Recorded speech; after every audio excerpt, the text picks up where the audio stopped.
According to the World Health Organization, every 2 minutes a woman dies from preventable complications of pregnancy or childbirth.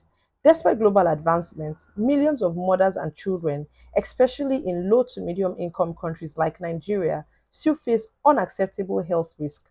But what if artificial intelligence could change that? Hello, my name is Bawo Okorodus, and I'm a student in the Joint Master's Program in Global Economic Governance and Public Affairs at CIFE and LUISS University.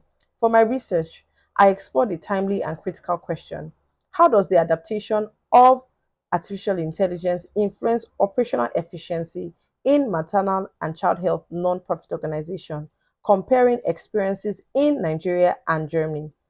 Maternal and child health is one of the most urgent areas in global health today.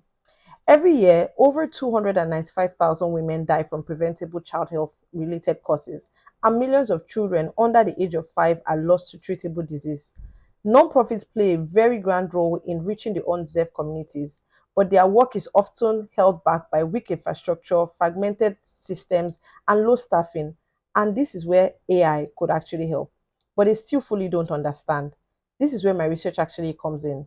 Most studies so far focus on clinical use of AI, like diagnostic imaging or in hospitals, but very few examine how AI can actually streamline organizational operations of nonprofits, especially those in economic and public environments.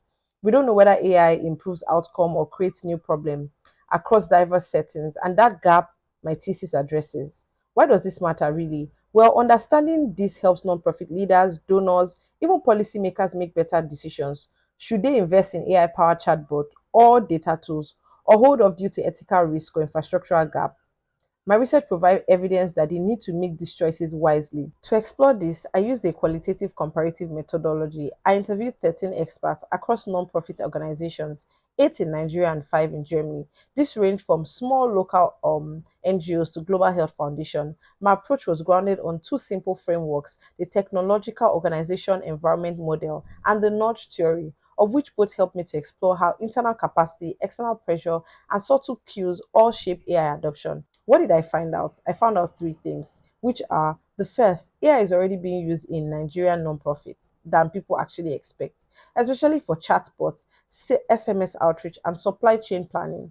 Secondly, Germany's AI adoption is slower and is really not due to lack of infrastructure, but because of data privacy laws, leadership hesitation, and ethical caution.